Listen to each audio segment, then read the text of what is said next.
tema muy importante que es cáncer de mama. Es muy importante reconocer este tema porque, dada su incidencia que es muy grande, nosotros estamos en la obligación, tanto de un primer nivel como un segundo y tercer nivel, en cuanto a seguimiento, de realizar una detección oportuna y sobre todo un buen tamizaje. Esta información la hemos sacado de dos guías de práctica clínica, la de prevención, tamizaje y referencia oportuna de casos sospechosos de cáncer de mama, y por el otro lado, diagnóstico y tratamiento de cáncer de mama en un segundo y tercer nivel de atención. Nosotros hay que tomar en cuenta que estas guías de práctica clínica normalmente desde el 2017 han tenido puntos importantes que hay que destacar. Por otro lado, toda esta información también está sacada de las guías de práctica clínica, evidentemente, y sobre todo, la importancia de esto es reconocer y realizar un buen tamizaje a la población, a nuestra población, sobre todo a médicos generales que estamos en primer nivel. Importante tomar en cuenta los grupos y factores de riesgo que nosotros podemos tener y sobre todo a partir de ahí nosotros realizar o recomendar ciertos estudios de imagen que vamos, por ejemplo, a mencionar más adelante. Antes de empezar, hay que tomar en cuenta ciertas generalidades en el aspecto de nuestra incidencia y nuestra epidemiología. Tenemos primero que es el tumor maligno más frecuente en mujeres y es la primera causa de muerte por cáncer en países desarrollados. Normalmente, 1 de cada 8 mujeres padecerá cáncer de mama. Su incidencia está en aumento, pero sobre todo ha disminuido debido a que se han realizado grandes campañas de detección y sobre todo se ha concientizado de una mejor manera a la población para poder acudir a realizar principalmente, y que es el estudio ideal para hacerlo, pues es nuestra mamografía. El cáncer de mama es más frecuente en mujeres en un rango de edad de 45 a 75 años de edad. Es la neoplasia más invasora y común en México. Nosotros hay que tomar en cuenta importante el cáncer de mama y la historia familiar.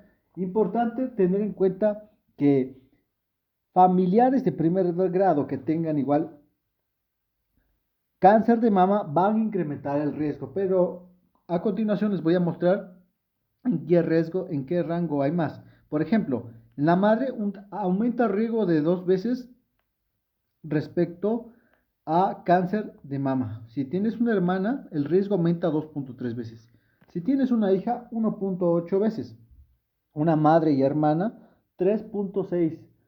Y cualquier familiar que tenga cáncer de mama, 1.9. Normalmente nosotros con esto reconocemos que el principal factor de riesgo o el que mayor relevancia tiene es la hermana, porque tiene un riesgo mucho mayor que la madre y que la hija. Pero si juntas estas dos, la madre y la hermana, tiene un riesgo de 3.6.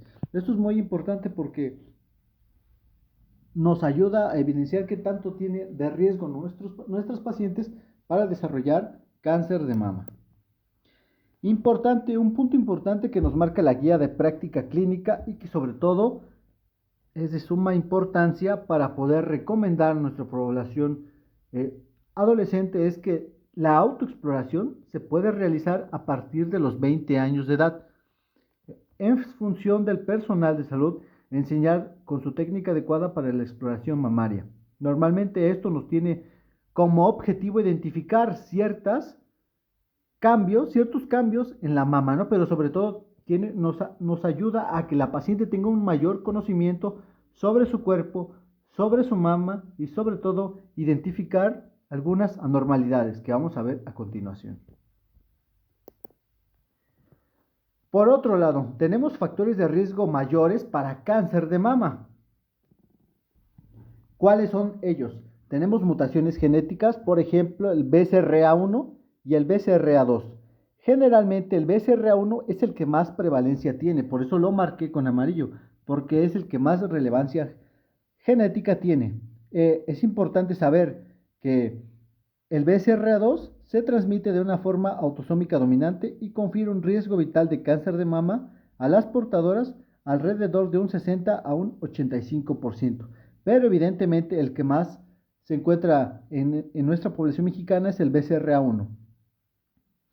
Ahora, en cambio, Cuando tenemos también un BCRA1, un BCRA2, una mutación de aquellos genes, nosotros, aparte de cáncer de mama, nos van a conferir un riesgo para cáncer de ovario. En el BCRA1 vamos a tener que, al igual, tiene mayor porcentaje de desarrollar un cáncer de ovario. El porcentaje es de 40 al 60%, a diferencia del BCRA2, que tiene de un 10 a un 20% de desarrollar cáncer de ovario, y que estos porcentajes son muy importantes para también reconocer y realizar un buen tamizaje oportuno. Evidentemente, algo que me llamó la atención es que realmente identificar esta mutación es algo costoso. Normalmente y aproximadamente una detección de BCRA1 o BCRA2 está alrededor de 20,000 pesos. Pero es importante tomar en cuenta que estos nos van a ayudar a prevenir y a orientar y a detectar oportunamente a las generaciones siguientes. Es decir, si una madre se realiza un BCRA1, va a poderle prevenir, en caso de que tenga la mutación, a sus hijos o a sus hermanos para poder realizarse un tamizaje de una forma más tempranamente. Más adelante vamos a decir algunas consideraciones que tienen que ver con la mutación de BCR1, que tendrías que hacer la mamografía después de los 30 años. Importante también tomar en cuenta la historia familiar, el antecedente de la radioterapia en tórax antes de los 30 años igual, así como lesiones histológicas precursoras, o bien el antecedente personal de cáncer de mama. También tenemos factores hereditarios, por ejemplo, el cáncer de mama en familiar de primero o segundo grado, que al igual lo marca la guía de práctica clínica como un riesgo relativo de 1, y un cáncer de ovario en un familiar mayor a 40 años. Quiere decir, si hay cáncer de ovario en un familiar de primer grado en 50 años, mayor a 50 años, también nosotros vamos a sospechar, sobre todo en una mutación de un BCRA1. ¿Por qué? Porque da de un 40 a un 60% la aparición de cáncer de ovario. Dos familiares paternos afectados con cáncer de mama, o familiares judíos o familiar varón con cáncer de mama. Esto es muy importante también porque nosotros hay que considerar también este BCRA1, sobre todo también si tenemos antecedentes o algún familiar varón con cáncer de mama, ya que el cáncer de mama en estos pacientes es de muy mal pronóstico. Por otro lado, también tenemos factores personales como el uso de la de terapia hormonal de reemplazo, más de 5 años de esta terapia, y sobre todo también nosotros investigar por medio de la anamnesis si esta paciente o estas pacientes han tenido antecedentes de anticonceptivos orales combinados por más de 10 años. Esto aumenta también el riesgo. Es importante reconocerlo también para poder identificar qué pacientes son más sospechosas de cáncer de mama. Tenemos también el tabaquismo, la obesidad y el alcohol, la nuliparidad, la no lactancia y el alcoholismo más de 10 gramos al día. Y esto también son preguntas potencialmente para un examen Ceneval. La importancia de esto radica en poder realizar una prevención en estas pacientes futuras que pueden tener cáncer de mama. Por otro lado, tenemos que el estándar de oro diagnóstico para cáncer de mama es nuestra biopsia. Al final del día, este va a ser la que nos va a dar nuestro diagnóstico, sobre todo por histología. Es importante reconocer que tenemos estudios de elecciones importantes como es la mamografía, pero el estándar de oro diagnóstico es la biopsia. Tenemos 3 tipos de biopsia que vamos a comentar más adelante, dependiendo si estos nódulos son palpables, si no son palpables, o bien si algunos nódulos son como tipo quistes. Importante también tomar en cuenta lo siguiente, las generalidades. La mastografía sigue siendo el procedimiento estándar para el diagnóstico precoz de cáncer de mama en hombres, en mujeres con implantes cosméticos. La mastografía en pacientes portadoras de prótesis es técnicamente más difícil de realizar, por lo que se deben también tomar medidas especiales para este estudio, ¿no? Para fines de tamizaje, las mujeres con implantes mamarios deben seguir el protocolo para mujeres sin implantes, es decir, edad, frecuencia, entre otros. Esto es muy importante, ¿no? Normalmente tenemos 3 patrones para poder nosotros realizar oportunamente la biopsia, también de acuerdo a nuestras escalas que vamos a tener que, y nuestras clasificaciones que tenemos en cuenta, sobre todo la clasificación radiológica de BIRATS y sobre todo también nuestra clasificación de TNM, para poder darle un estadio y a su vez realizar un tratamiento. El hallazgo en la exploración física, nosotros vamos a comentar ciertas manifestaciones cutáneas, ciertas lesiones palpables que pueden tener la paciente y que nos pueden orientar a que esta paciente puede ser candidata ya sea a una biopsia, dependiendo de la edad, o ya sea también a un estudio de imagen. El estudio de imagen tenemos generalmente la mamografía como el de elección para detección oportuna. Tenemos el ultrasonido, que estos normalmente podemos utilizar en menos de 30 años. Y sobre todo tenemos la resonancia magnética, cuando nosotros podemos ocuparla de igual forma antes de los 30 años, ¿no? Evidentemente tenemos esa opción entre resonancia magnética o ultrasonido.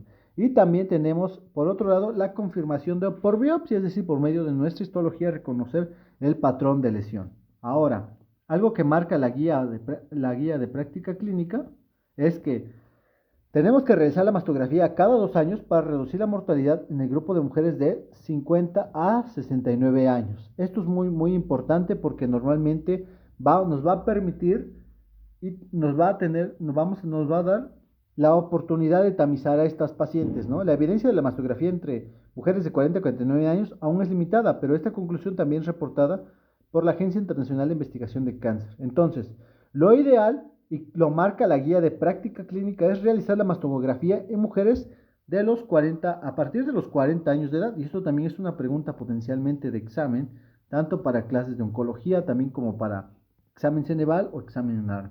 El empleo de la mastografía se debe practicar cada 2 años después de los 40 años en mujeres con riesgo, es decir, con aquellas pacientes que tengan riesgo de presentar un cáncer de mama por antecedentes familiares o antecedentes personales, ¿no?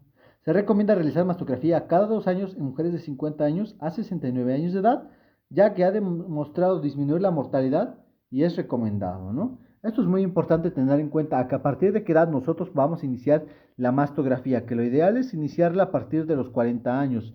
Menos de esa edad está contraindicada y sobre todo a temprana edad, como por ejemplo los 25 años, menores de 25 años también está contraindicada, no se realiza mastografía. Y esto vamos a ver que va a ser un poco repetitivo conforme pasen las diapositivas. Por otro lado, riesgo promedio para cáncer de mama. Nosotros tenemos que realizar el tamizaje anual a partir de los 40 años de edad. Importante también tomar en cuenta que normalmente este punto es muy importante, ya que también te lo marca la guía de práctica clínica. Y repito, es algo que nosotros vamos a estar viendo constantemente. Tamizaje anual o bianual a partir de los 40 años de edad, sobre todo si hay factores de riesgo. A partir de los 40 de edad también se tiene que realizar una exploración clínica anual, es decir, tiene que ser vigilada por un médico con experiencia en encontrar y reconocer lesiones palpables. En mujeres más de 50 a 74 años de edad, igual realizar cada 1 a 2 años. Esto es muy, muy importante, ¿no? Sobre todo si hay factores de riesgo. Igual menciona la guía de práctica clínica que puede ser de 50 a 69 años de edad o bien de 50 a 74 años de edad. Pero sobre todo lo ideal es hacerlo cada 1 a 2 años. La mamografía es el estudio de elección para el tamizaje de cáncer de mama. ¿Por qué? Porque este te permite visualizar y encontrar lesiones asociadas a la clasificación radiológica de BIRATS y nosotros poder evidenciar en qué tipo de BIRATS se encuentra, ya que recordar que el estadio 4 y el 5 obviamente es cuando nosotros tenemos que hacer una biopsia. Y esto es importante porque ya nos habla de malignidad. El grado 6 ya es maligno, en un 100%.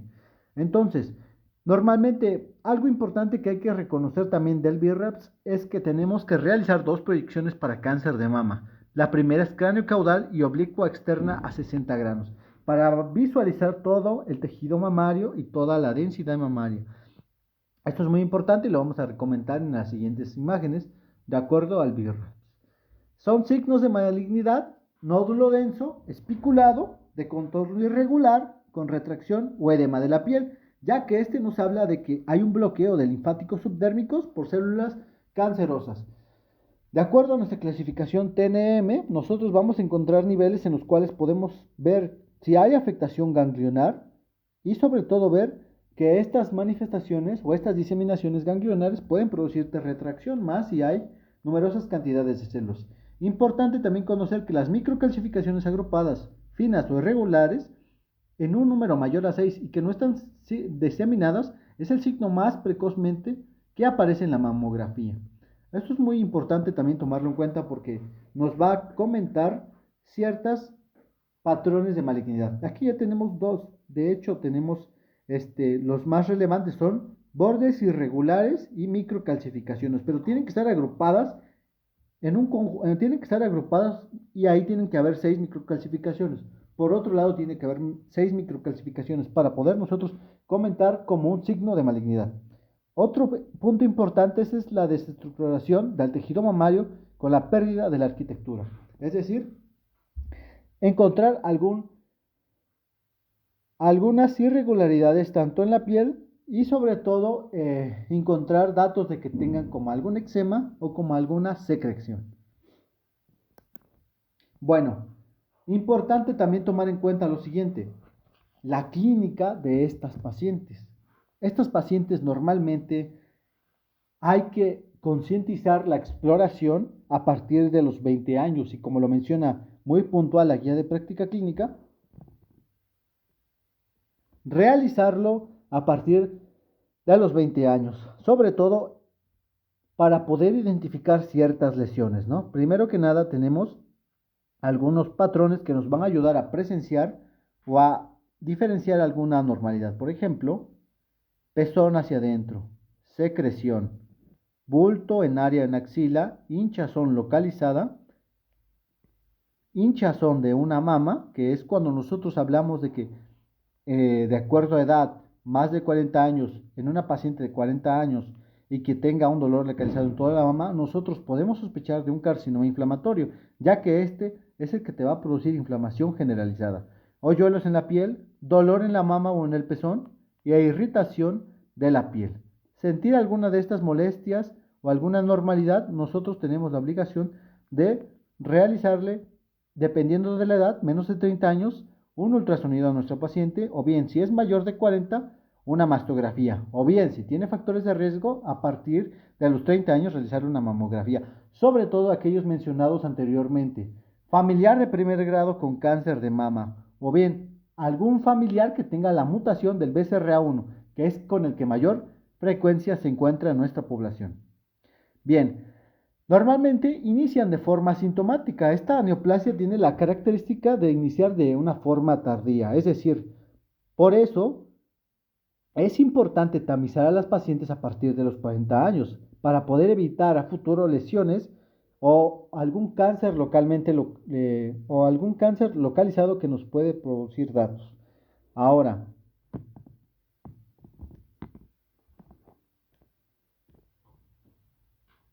bueno, del 80% de los casos que presentan tumoración o induración como una primera manifestación, es decir, pueden alcanzar a tener alguna nodulación que les llame la atención y sobre todo acudir de primera instancia al primer nivel. Telorrea, secreción de tipo amarillenta que puede tener estas pacientes entre amarillenta y blanquecina para poder eh, evidenciar que sugiere algún tipo de malignidad. Y retracción o eczema del complejo areola-pezón, esto es decir, por invasión de ganglio linfático subdérmicos, ya que básicamente estas afectaciones de estas cadenas de gangliosidades subdérmicas pueden producir retracción en el pezón. Y también se pueden evidenciar, sobre todo en la mamografía, ¿no? A través de nuestro BRAPS, generalmente 2. A casos avanzados hay retracción importante con ulceraciones y edema cutáneo. Importante reconocer que existe lo que es la piel de naranja, adenopatías axilares palpables e inflamación generalizada de la mama como un carcinoma inflamatorio. Es decir, aquellos carcinomas que se encuentren en un estadio 4D, T4D, que es básicamente la afectación de toda o un dolor a nivel de toda la mama. Cuando estas lesiones se pueden encontrar a nivel de toda lo que es la parrilla, bueno, de toda la pared costal, ¿no? Evidentemente estas lesiones ya pueden ser de cualquier tamaño, son mucho mayores de 5 centímetros y se manifiestan por tener mucho dolor generalizado de la mama. Por otro lado, tenemos y nos marca la guía de práctica clínica algunos signos y síntomas que nos hagan sospechar de cáncer de mama. Primero que nada, tenemos un tumor palpable de consistencia dura, no dolorosa, con escaso desplazamiento y bordes irregulares. Es decir, para esto la paciente tendría que palpar un nódulo o un tumor mayor a 1 centímetro, mayor a 1 a 2 centímetros. Porque normalmente estos son irreconocibles a menos de un experto con amplia experiencia en palpación de nódulos, ¿no? Que serían los oncólogos, o bien los gineco-oncólogos. Y por otro lado, un ganglio de mayor resistencia duro, no doloroso, persistente, que tiende a formar conglomerados de crecimiento progresivo. Es decir, pequeños apariciones nodulares a nivel de toda la región de la mama y evidentemente que suban, es decir, hacia la región axilar. Importante también reconocer que la palpación la podemos hacer desde la región axilar hasta lo que va a la cola de Spencer hacia nivel del borde hepático para poder identificar algunas lesiones o crecimiento ganglionares, que eso es parte fundamental de la exploración de mama. Por otro lado tenemos edema en piel o piel de naranja, retracción cutánea, ulceración de la piel, úlcera o descamación o la telorrea, una secreción serosanguinolenta, es decir, una secreción amarillenta, serosanguinolenta o sanguinolenta, hablamos de telorragia. Además de signos y síntomas y otros datos de sospecha, pues obviamente la mastografía sospechosa o sugestiva de malignidad, un BIRATS 5, en el cual se encuentra básicamente un porcentaje de casi 100% de que sea maligno. Bueno, nosotros tenemos algo importante que son nuestras vías de diseminación. Lo que nos habla a través de esto es que básicamente de nuestra cadena ganglionar, en este caso cadena linfática, encontramos que no es nuestra vía de diseminación más frecuente. Tenemos tres tipos. Por reconocer la primera, la intramamaria, que sería afectación de todo el parénquima mamario, todo tejido glandular, y la otra es la diseminación linfática de una forma que es la más frecuente. Por otro lado, tenemos la diseminación hemática, que son las metástasis más frecuentes, son las pulmonares, la que es con mayor frecuencia la pulmonar, y por segundo lado, la ósea y la cerebral. Tenemos que estas metástasis pueden llegar a estos lados cuando no se hace un buen diagnóstico y una detección oportuna, ¿no? Evidentemente aquí ya estamos hablando de un M1, es decir, con evidencia de metástasis. Importante conocer los patrones de diseminación porque el cáncer de mama es una enfermedad sistémica por su patrón de diseminación tardíamente debido a su rápida diseminación de la misma. Encontramos que la más frecuente es la linfática, evidentemente, ¿no? Pero, importante también tomar en cuenta y que quede muy claro que las metástasis, en primer lugar, de forma sanguinolenta o de forma hemática, son las pulmonares. Es evidente que el cáncer de mama es la primera causa de metástasis ósea, también lo es, sobre todo a nivel de pelvis, a nivel de columna y a nivel de costilla. Esos tres lugares son muy importantes y hay que recordar cuando una paciente también tenga dolor pélvico, dolor de columna o dolor de costilla. También es el que con mayor frecuencia provoca metástasis en el ojo, pudiendo producir una visión borrosa. Esto es muy, muy importante tomar en cuenta porque nos ayuda a asociar nuestra patología.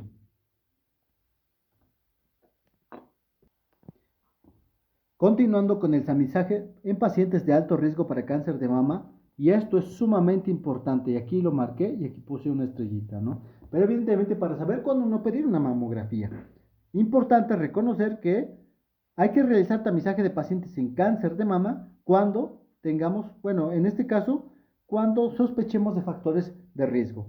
Como primer punto importante, tenemos que la mamografía anual desde los 30 años de edad, sobre todo si encontramos pacientes con mutaciones en el BCRA1, que comentamos que el porcentaje es de 40 a 60%.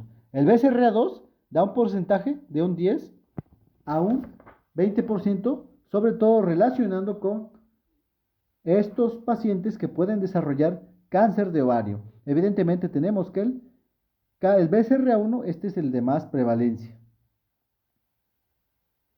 Y bueno, importante también reconocer que cuando hay mutación, es el de más prevalencia el BCR1, que quede claro que es el de más prevalencia. Pero evidentemente el BCR2, que este es autosómico dominante, y si se confiere a una paciente, si se confiere que esta familiar tiene esta mutación, puede tener un riesgo de que otra paciente, en este caso su hija, tenga también un 60 a un 85% de riesgo de padecer de cáncer de mama. Pero evidentemente el que de más mayor prevalencia es el tipo 1. El tipo 2 también confiere este tipo de riesgos, ¿no? Y sobre todo también tener en cuenta que ambos, BCRA1 y BCRA2, tienen el riesgo de producir también cáncer de ovario. Por otro lado, tenemos también a pacientes con familiares de primer grado con la mutación de BCRA1 y BCRA2.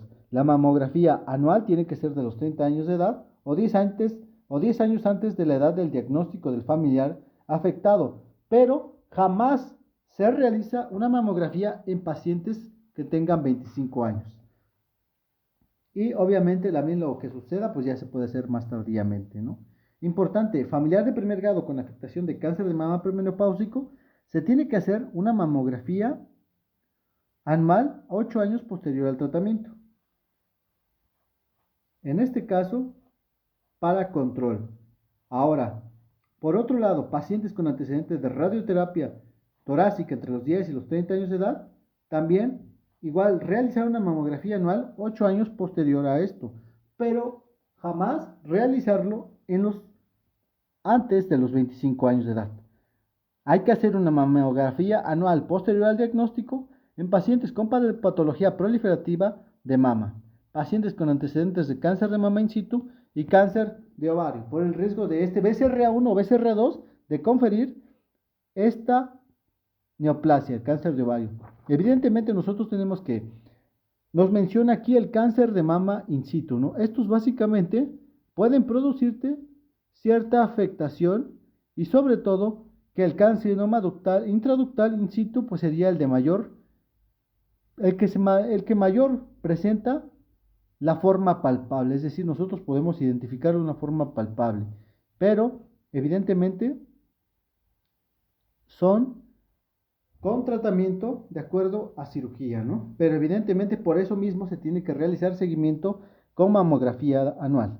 Ahora, otro punto importante que tenemos es que la mamografía está contraindicada antes de los 25 años de edad. Lo puse aquí y lo marqué con rojo para, sobre todo para pedirle a estos pacientes a estas pacientes que no deben hacerse una mamografía a esta edad, por el riesgo de que tienen una edad fértil en estos pacientes, ¿no? Y no tampoco sería la indicación en ellas. Importante, y aquí lo vuelvo a identificar, es que antes sospecha diagnóstica de lesiones malignas se sugiere envío a segundo y tercer nivel para la realización de toma de biopsia para no retrasar el diagnóstico y la atención de estas pacientes. Es decir, cuando nosotros encontremos que esta paciente tiene factores de riesgo, tiene un antecedente de cáncer de mama en su familia, tiene antecedentes de mutaciones de BCR1 y BCR2, tiene algún familiar que tenga la mutación de BCR1, es decir, un familiar varón también que tenga cáncer de mama, mandar a estas pacientes para poder realizar un protocolo de estudio. Sobre todo cuando se encuentren en la edad de 30 años, porque este es un punto importante para empezar a realizar alguna mamografía de forma anual. Importante también, aquí lo marca la guía de práctica clínica, indicaciones de mastografía. Mujeres asintomáticas de 40 a 49 años de edad, con riesgo medio, realizar mastografía anual. Es decir, aquellas pacientes que tienen un familiar de segundo grado con cáncer de mama. Mujeres asintomáticas de 50 a 74 años, realizar una mastografía cada un año a cada 2 años. Es decir, aquellas pacientes que no tienen riesgo, pero sobre todo por la edad, que la edad es un factor de riesgo, por la misma presentación, de 45 a 75 años. Entonces, mujeres de alto riesgo con cáncer de mama, realizar anualmente a partir de los 30 años de edad, pero no antes de los 25, si se tiene certeza de mutación de BCRA1 o BCRA2, o aquellas que no se han relacionado la prueba, pero tienen familiares de primer grado afectadas, madres, hermanas o hijas. Recordar que el BCRA2 es un estudio que se puede realizar en estos pacientes, pero la importancia de esto es que el costo es que es muy, muy caro. Por otro lado, importante, y lo vuelvo a repetir, la mamografía está contraindicada antes de los 25 años. Yo creo que con esta ya queda muy claro que no hay que realizarles la mamografía a estos pacientes. Tenemos una edad de corte de 30 años que es importante tomarla en cuenta porque a partir de ahí nosotros podemos realizar una mamografía anual. Bien, la importancia de nuestros estudios de gabinete, es decir, de nuestro ultrasonido.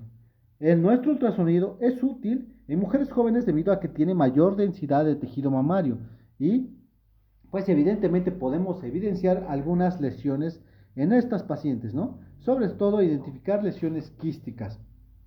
Importancia de esto es que nosotros podemos solicitarla, pero bajo indicación. ¿Y a quién sería indicarle un ultrasonido mamario?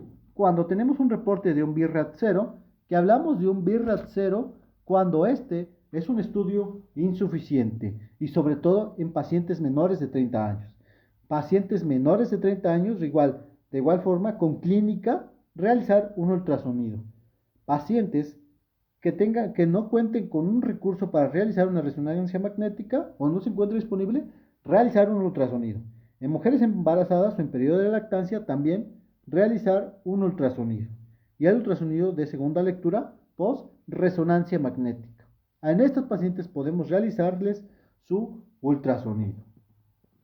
En este ultrasonido nosotros podemos encontrar que, pues evidentemente, vamos a sospechar de malignidad cuando encontremos lesiones, de igual forma que en el BIRADS, que en la clasificación de BIRADS, cuando encontremos lesiones con bordes irregulares, cuando tengamos una pérdida de el eco posterior.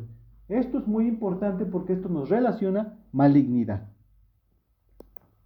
Por otro lado, tenemos nuestra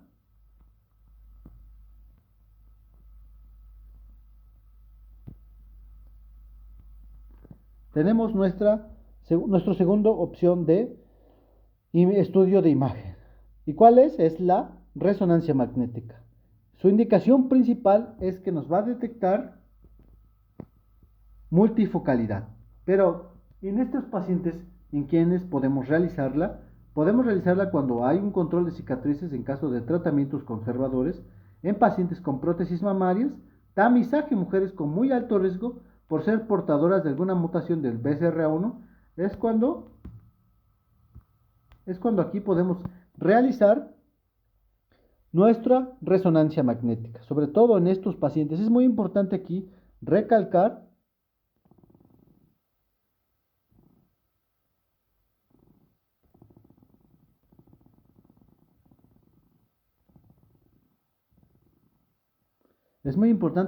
lo siguiente. Menores de 30 años, una paciente menor de 30 años, pero que tenga un antecedente de mutación de BCRA, podemos iniciarle su resonancia magnética. ¿Por qué? Porque estas mamografías están indicadas a partir de los 30 años de edad, pero nosotros recuérdense que tenemos un corte, 25 años de edad. Menos de 25 años de edad no podemos realizarle una mamografía. Pero tenemos esa opción de que a partir de los 26, 27, 28, 29, 30 años podemos realizarle una resonancia magnética o bien un ultrasonido. Lo ideal es una resonancia magnética, sobre todo en estos pacientes con mutaciones. Como segundas personas que podemos realizarle una resonancia magnética es en pacientes con prótesis mamaria. Esto es muy, muy importante. Bien.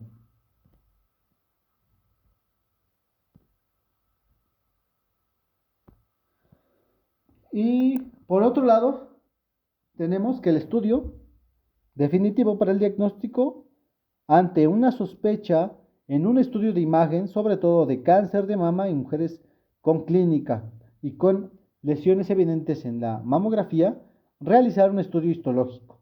Nosotros este estudio histológico lo podemos hacer básicamente de tres formas, ¿no? Primero que nada, identificando nuestro tipo de lesión. Tenemos un tipo de lesión palpable, que esta la vamos a hacer con biopsia, con aspiración de aguja gruesa. Vamos a hacerlo con biopsia de aguja gruesa o TrueCut, que es directamente sobre la lesión palpable. Por otro lado, tenemos otra forma de realizar un estudio, es en pacientes que sean las lesiones no palpables. ¿Y cuál sería esa? De igual forma, una biopsia con aguja gruesa, pero guiada por estereotaxia. Esta tiene una sensibilidad de un 95, de un 91% y por lo tanto sería la más ideal para poder realizarle este estudio. Son pocas biopsias realizadas por ARPO para localizar lesiones no palpables o lesiones o las biopsias excisionales en quirófano, pero las que con mayor frecuencia nosotros podemos utilizar es y recordar también los tipos de lesiones, que en el caso de la palpable es una TrueCut o una biopsia con aguja gruesa.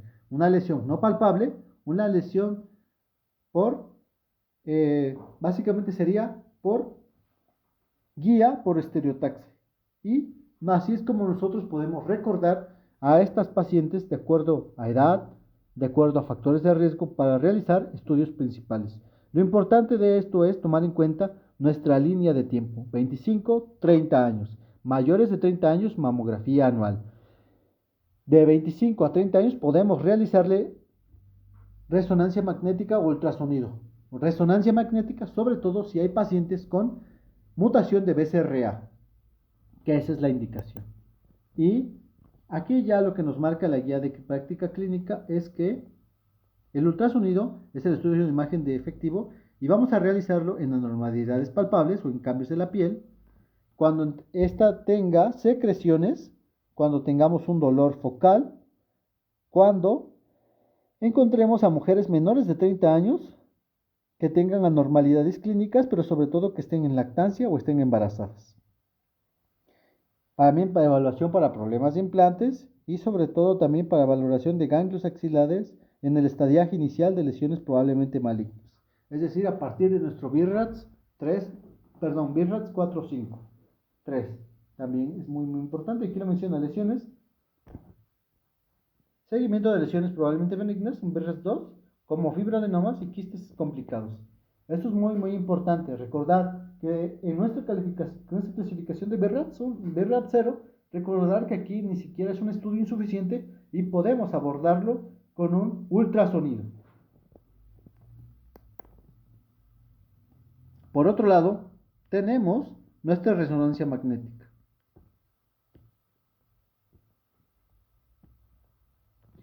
Nuestra resonancia magnética es básicamente,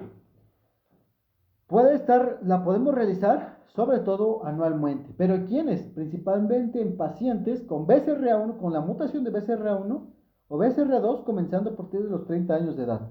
Familiares de primer grado que sean portadoras de la mutación de BCRA1 y que no se han sometido a la búsqueda de algún estudio. En estos pacientes hay que realizarles una resonancia magnética, comenzando a los 30 años de edad.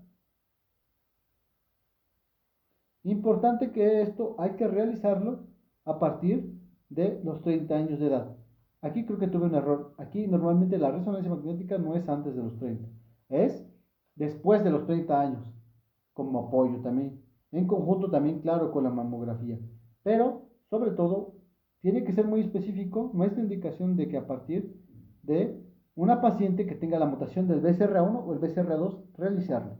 Se recomienda también realizar una resonancia magnética anual en, sobre todo, pacientes que tengan un antecedente de radiación en tórax en los 10 y los 30 años de edad, síndrome de Li-Fraumeni o familiares de primer grado con este, de Code o en familiares que tengan un síndrome de Van-Ayan. También en pacientes con antecedente con radioterapia para el tratamiento de enfermedad de Hodgkin, iniciando el tamizaje 8 años después de la radioterapia y sobre todo en estas pacientes mayores a 25 años de edad. En mujeres con cáncer de mama reciente diagnóstico y como complemento para el estudio de una mama contralateral, para visualizar la mama del otro lado, la que es sana o la que no tiene manifestaciones de lesiones. Por otro lado, es importante también reconocer nuestros tipos de biopsia. En estos pacientes, sobre todo, para lesiones palpables es una biopsia TrueCut, que es igual aguja gruesa. Lesiones quísticas tendremos que hacer una aguja BAF, aguja fina. Y sobre todo, las lesiones no palpables tienen que ser una biopsia guiada por estereotaxia. una biopsia que puede ser por aguja gruesa, y se puede realizar por guía con estereotaxia. Esto es muy importante reconocerlo. Importante también reconocer nuestra clasificación anatomopatológica. ¿Cuál es la importancia de reconocer estos patrones? Generalmente, nosotros a la exploración clínica podemos encontrar que algunas tengan alguna tumoración que se puede palpar o algunas que no. Sobre todo en algunas que sospechemos a partir de nuestro BIRADS que sean malignidad y que tengamos la necesidad de realizar una biopsia o bien alguna lesión encontremos en la mamografía. Tenemos aquellos tumores que son no invasivos y los tumores invasivos. Tenemos como tumor no invasivo carcinoma intraductal in situ. Este hay que recordar que es la forma más frecuente de presentación de una tumoración palpable. La tumoración que la paciente mencione que siente como una bolita, que es obviamente mayor de 2 hasta 5 centímetros, probablemente estemos y que esté bien localizada, que no. En estos pacientes que no encuentre más lesiones, podría sospecharse de algún carcinoma intraductal in situ. ¿Qué vamos a encontrar en la mamografía? Podemos encontrar una lesión necrótica central con microcalcificaciones agrupadas en molde y en estos casos el tratamiento de elección es una cirugía conservadora. Por otro lado tenemos el carcinoma lobulillar in situ. Este suele ser un hallazgo de una casual de biopsia, suele ser bilateral, multicéntrico y se trata mediante biopsia amplia más linfadenectomía y seguimiento posterior. En estos pacientes hay que seguir realizando mamografía de forma anual, pero sobre todo también identificar estas lesiones porque igual es más común también el intraductal in situ porque menciona que es la tumoración de esto es el más frecuente con tumoración palpable, pero sobre todo tomar en cuenta que también podemos encontrar el lobulillar in situ. Como tumor invasivo tenemos el ductal infiltrante canalicular invasor. Este va a ser el más frecuente de los carcinomas invasores en un 70 a un 80%. Hay que recordarlo porque este es el que con mayor frecuencia va a aparecer de los invasivos. En la mamografía se observa una masa mal delimitada con microcalcificaciones agrupadas y desestructuración del parénquimo. Es decir, aquella mamografía que encontremos una lesión con bordes no muy definidos, pueden ser estas pacientes que tengan o que tienden a desarrollar malignidad. Aparte de esto, tenemos tipos histológicos que son de buen pronóstico: el tubular, el mucinoso, papilar y el medular. Y sobre todo tenemos uno que nos menciona también nuestra guía de práctica clínica, es que encontramos el lobulillar en un 10%. Este básicamente se denomina como un carcinoma mínimo de mama a estos carcinomas que corresponden a los lobulillares y obviamente son menores de 1 centímetro. Esa es una característica muy importante de este tipo de carcinoma invasivo. Tenemos otra clasificación que es la clasificación inmunohistoquímica del cáncer de mama. Tenemos que básicamente se realizó recientemente clasificación inmunohistoquímica y que tiene complicaciones pronósticas y terapéuticas. ¿A partir de qué? A partir de nuestro HER2. Y bien, tenemos también, como comentaba, el HER2, que este básicamente es el receptor del factor de crecimiento epidérmico humano tipo 2. La visualización de la funcionalidad de este es que nos sirve para poder demostrar si nuestro cáncer tiende a ser positivo o negativo. Tenemos que en caso de que fuese positivo, vamos a decir que tenemos un grupo HER2 positivo. En caso de que sea negativo, pues podemos encontrar receptores de estrógenos. Si este llega a ser positivo, nos da positivo para nuestro Ki61, nuestra proteína Ki61, de forma un cogel muy especial. Si este da positivo, encontramos y clasificamos como un grupo luminal B. Si este da negativo, un grupo luminal A. Y si desde que encontramos los receptores de estrógeno dan negativo, encontramos un grupo basal like o triple negativo. ¿Qué es la importancia de todo esto? Es poder hacer una clasificación de severidad de estos pacientes, es decir, encontrar cuál es del de mejor al peor pronóstico. Por ejemplo, el luminal A, que sería negativo para Ki61, este va a ser el que va a ser un poco más bueno. En segundo lugar, que ya nos vamos acercando a una frecuencia más peor, es el luminal B, que es positivo aquí 61, y el HER2, que sería que este HER2 positivo, que evidentemente de una vez que lo marcas es positivo. Y sobre todo, el de peor pronóstico es el basal-like, que este es negativo a HER2, a receptores estrogénicos, que este básicamente va a ser un poco más dificultoso poder realizarle un seguimiento y un tratamiento a estos pacientes. Más adelante, en el tratamiento de estos pacientes, vamos a tener que ver qué fármacos podemos ocuparnos o qué fármacos podemos establecer a estos pacientes. Porque evidentemente esta es una clasificación bastante buena, porque de este mismo algoritmo nosotros podemos clasificarlo de una forma inmunohistoquímica, es decir, tomamos una biopsia y encontramos si hay marcaje para HER2 y a partir de ahí vemos si es positivo o no y seguir con esta asociación de HER2. Tiene implicaciones pronósticas y terapéuticas, tomando en cuenta que el de peor pronóstico es el basal-like, o sea, el negativo a receptores estrogénicos y que también es negativo a HER2. Importante también tomar en cuenta nuestro BRAFs. ¿Por qué? Porque nos ayuda a evidenciar sobre todo nuestros pacientes en qué BRAFs lo encontramos. Si es BRAFs 1, si es BRAFs 2, si es BRAFs 3, 4, 5 y 6. Evidentemente, nos va a ayudar sobre todo para poder realizarle seguimiento a nuestros pacientes. ¿Cuál sería ese seguimiento? En el caso de tener un BRAF 0, que sería una descripción de estudio suficiente, no tiene un porcentaje de malignidad porque no nos evidencia nada. Se supone que es una mama normal.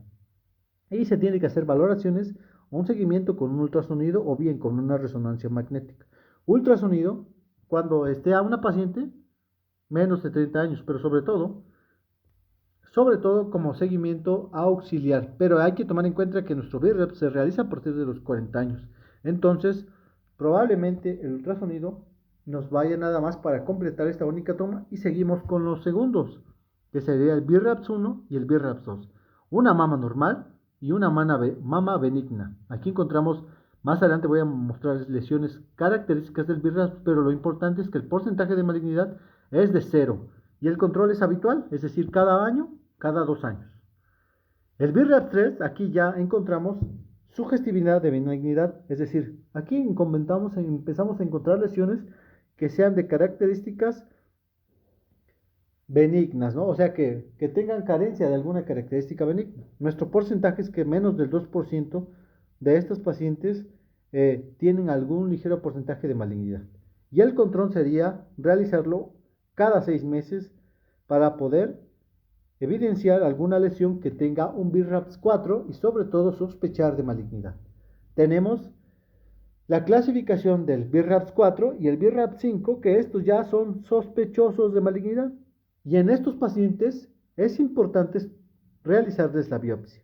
En el BRAFs 4A es de baja a moderada sospecha con un porcentaje de malignidad de un 2 al 10%. Se tiene que complementar con la biopsia. BRAFs BR4B, sospecha, moderada sospecha, con un porcentaje de malignidad de 11 a 40%. De igual forma, se realiza biopsia. El BCRA4, el BRAFs 4C, moderada a alta sospecha de malignidad, casi un 100%, hasta 94% de malignidad. Y el BRAFs 5, alta sospecha de malignidad, con un estudio con un porcentaje de malignidad de un 95%. Importante reconocer que estos pacientes entre BRAFs 4 desde la BC al 5 se realiza su biopsia para poder encontrar lesiones malignas o algún mal pronóstico. Pero evidentemente el BRAF 6 es una malignidad confirmada y tiene un porcentaje de malignidad del 100%. En ello se inicia rápidamente el tratamiento.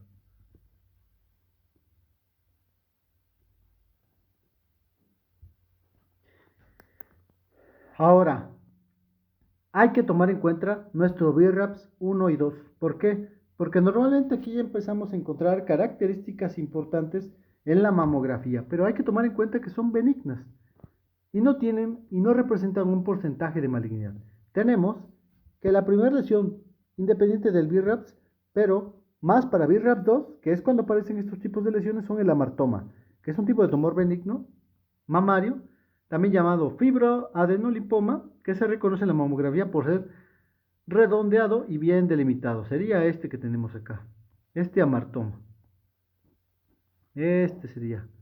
Vemos que tiene un borde bastante definido, pero es el que encontramos como lesión en BRAPS 2.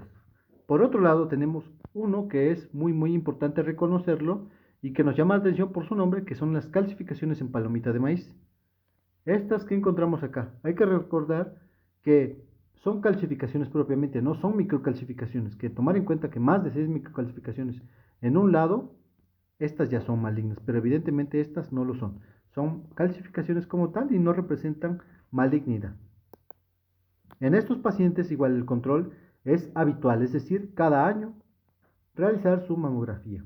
Por otro lado, tenemos aquellas pacientes que se encuentran en un BRAF 3 y que aquí ya hay microcalcificaciones amorfas, no tienen forma, es decir, aquí pueden ser sugestivas ya de menos benignidad, pero sobre todo pertenecen al BRAF 3 y en estos pacientes hay que realizar una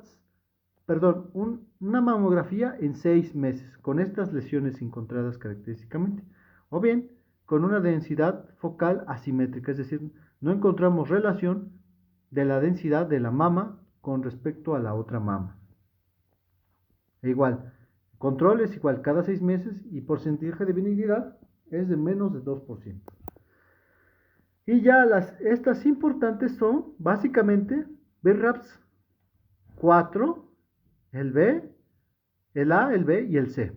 Sobre todo porque sospechamos realizarles una biopsia sí o sí a partir de estos estadios, que hay que recordar que pueden pertenecer de más de 2 hasta un 94%. Aquí ya son ya malas, tienen un porcentaje de malignidad bastante elevado. Pero algunas que nos llaman la atención y que podemos encontrarlas son un nódulo lobulado de densidad superior al parénquima. Esta es una lesión característica de un BRAPS que nos puede sospechar malignidad, sobre todo un BRAPS B, al igual que adenopatías axilares y las calcificaciones pleomorfas, también llamadas en piedra molida.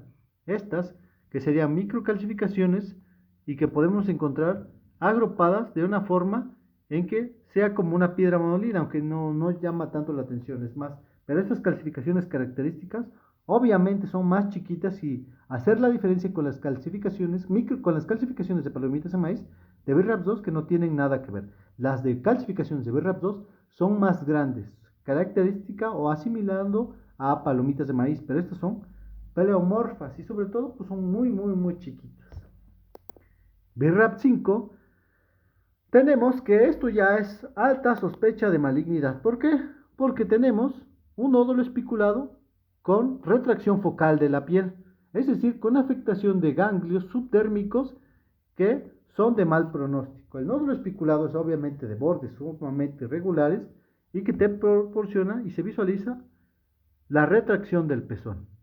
También encontramos lesión nodular retroirural de márgenes especulados de alta densidad con calcificación del pezón y calcificaciones irregulares y heterogéneas, es decir, pacientes con esta patología, sobre todo en calcificaciones con márgenes irregulares, espiculados y sobre todo con retracción del pezón, que esto nos habla ya de algo bastante maligno y evidente consideramos realizar estudio histológico. Esto es muy importante para el diagnóstico y para el seguimiento de estos pacientes y no esperar más tiempo.